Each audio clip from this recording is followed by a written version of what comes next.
When I met Claire, I thought I had finally found the woman I would spend my life with.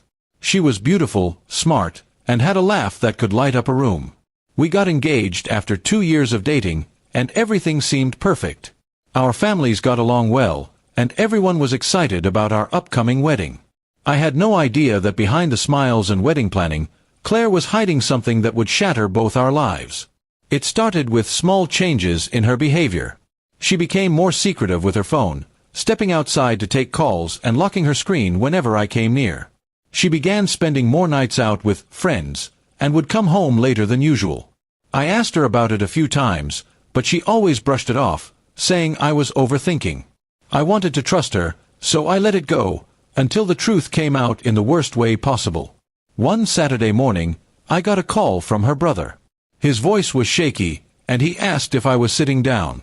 He told me that Claire had been having an affair with his best friend, Mark, who happened to be married with 2 kids.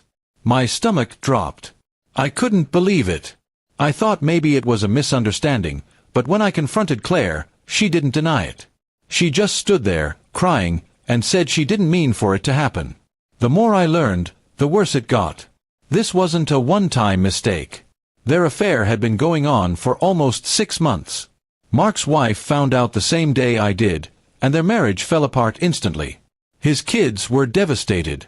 My own parents were heartbroken because they had grown to love Claire like a daughter.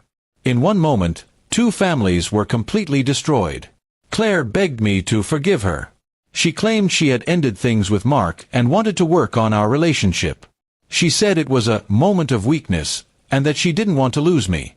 But I couldn't shake the image of her sneaking around behind my back while pretending we were planning our future together. The wedding was called off immediately. I moved out of the apartment we shared and went to stay with my brother for a while. I cut all contact with her, even though she kept sending long messages about how she was sorry and wanted to make things right.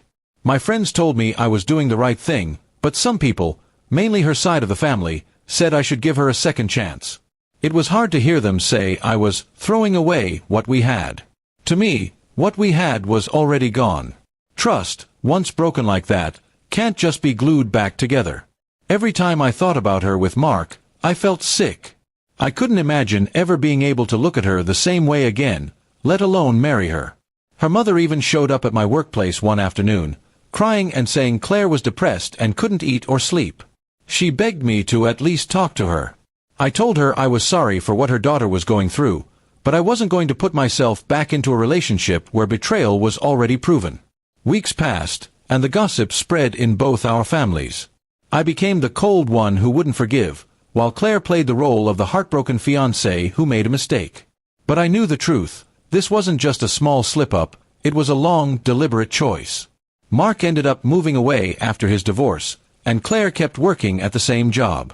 I heard through mutual friends that she was still trying to fix her image, telling people we broke up because I couldn't handle her past. That was just another sign to me that I had made the right decision. I started focusing on myself again. I threw myself into work, started going to the gym, and reconnected with old friends.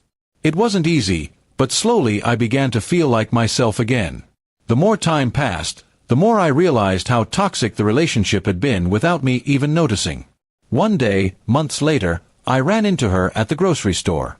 She smiled like nothing had happened and asked how I was. I gave her a polite answer, but I didn't stick around for small talk. Walking away from her felt like closing the last chapter of a book I should have put down a long time ago. In the end, I don't think I was wrong for not taking her back. She made her choice, and I made mine. I wasn't going to let her betrayal define the rest of my life. If refusing to be with someone who destroyed 2 families makes me the bad guy, then so be it. What she did left scars, but it also taught me something valuable. Love without trust is just a ticking time bomb. And I refuse to live waiting for it to explode again.